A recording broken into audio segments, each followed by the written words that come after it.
don't even know where to begin with the video for today. Today's video, I'm going to talk about something that is incredibly frustrating. It's something that frustrates me greatly, and I know it frustrates a lot of police officers in general, and that is the way the media is portraying what it is that police officers do, combined with inaccurate reporting, combined with people who will throw out statistics and they're inferring that there's a meaning or there's a cause behind those statistics without necessarily saying it, and kind of not telling the whole story. The article that I'm going to use today is one that I saw in the Columbus Dispatch.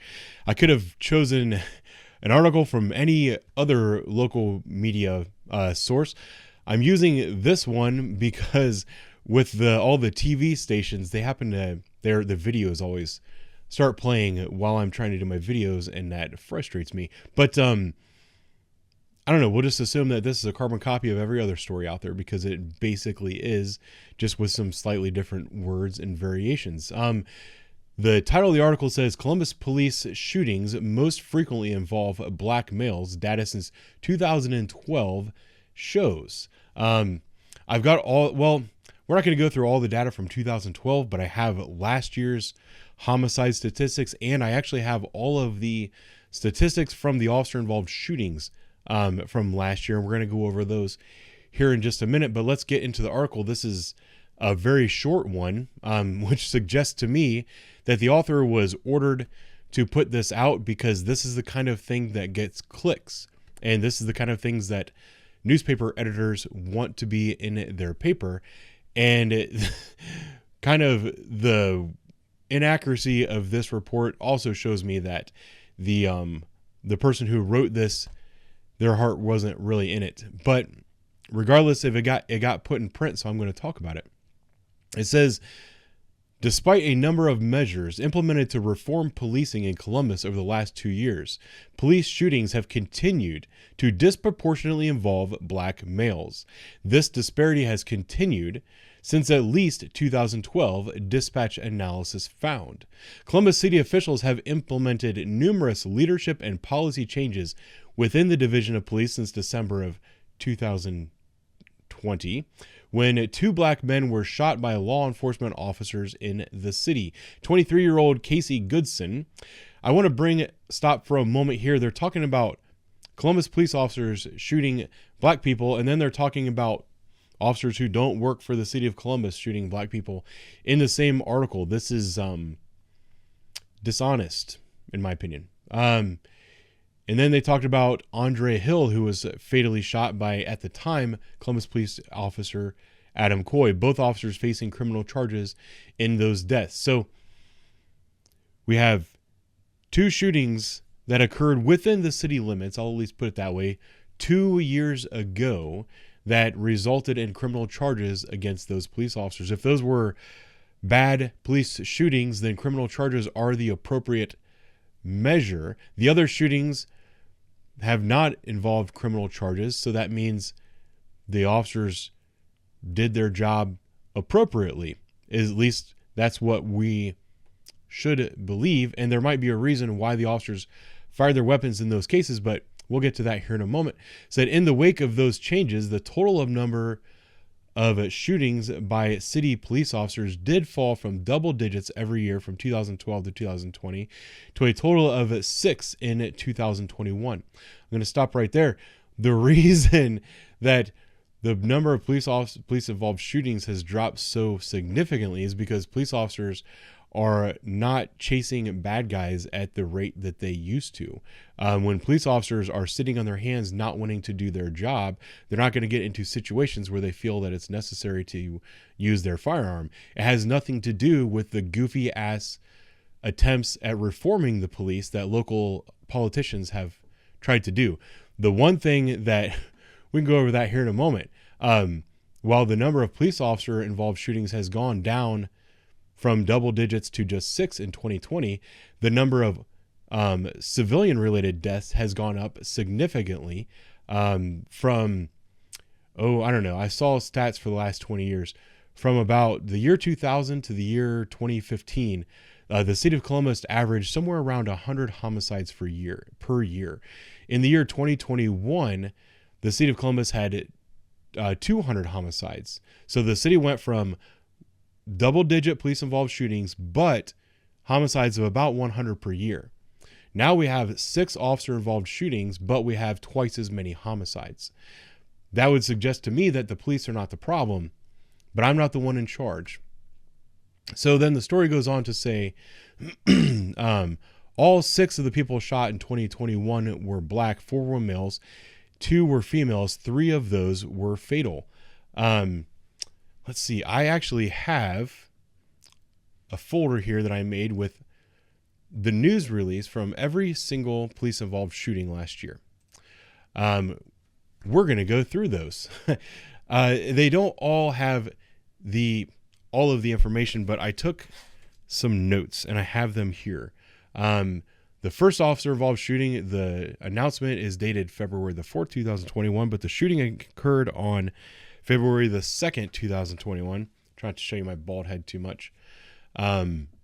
This was a domestic violence situation where a female had been shot. The suspect fled on foot.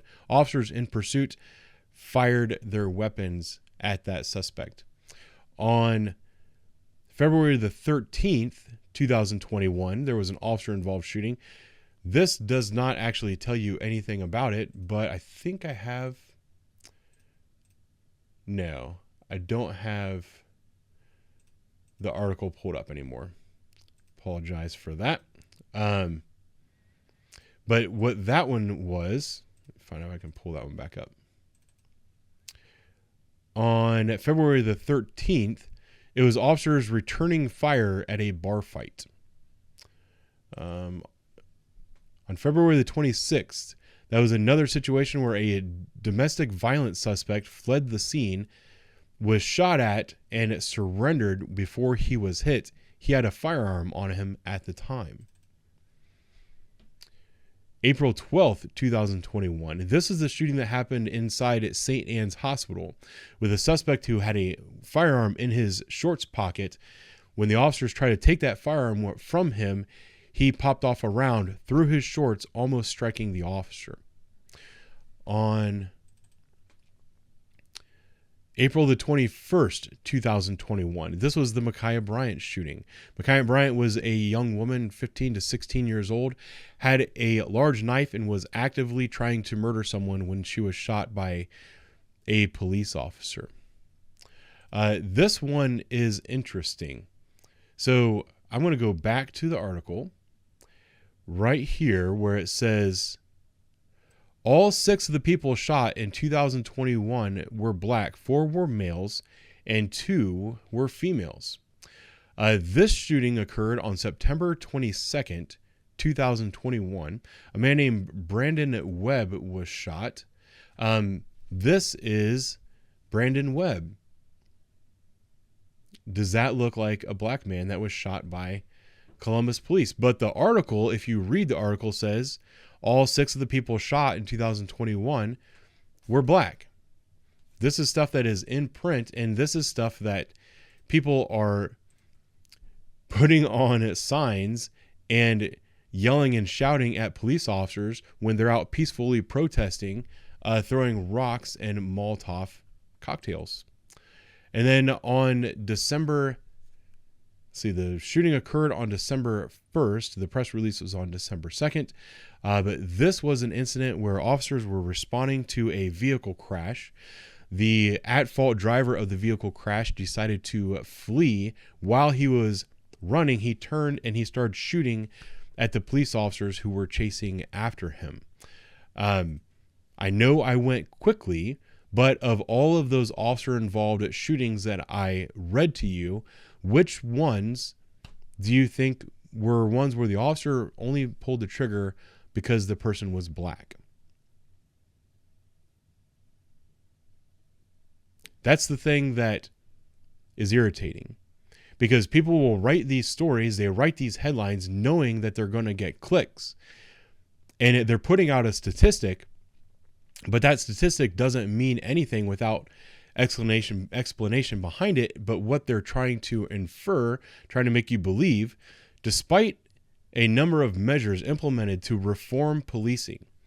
So they're saying even though we're trying to reform the police are still only shooting black people, even though that is an absolute mistruth. Let's put it that way. So now what I want to show you is, this is the homicide report for the Division of Police for the year 2021. It goes back for the last few years. In 2021, there were 204 homicides in the city. 2020, 178.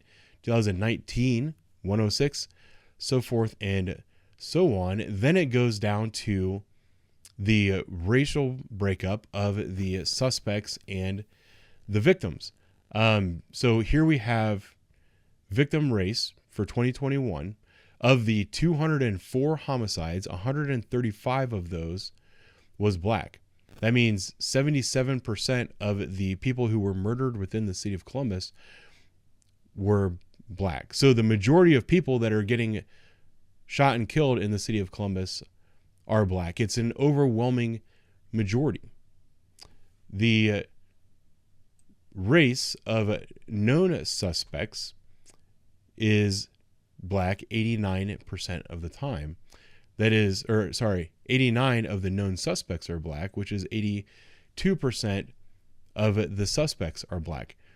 For some reason in our society, there is a disproportionate amount of crime being committed by black people. There is a disproportionate number of black people who find themselves to be the victims of violent crime in our society. If the suspects are disproportionately a certain race, if police officers are going after violent criminals and those violent criminals disproportionately make up of a certain race, would it not also make sense that the majority of police uses of force are going to be to people of a particular race? This is the part of the conversation that is completely left out for some reason. I do know why they do it. They do it because the people that are putting out this information don't care about this number and this number. They don't care that the majority of people who are hurt, who are the victims of violent crime, are these minorities. All they care about is putting out a headline like this that they think that they will get clicks on, so that people will see ads like the one in this corner.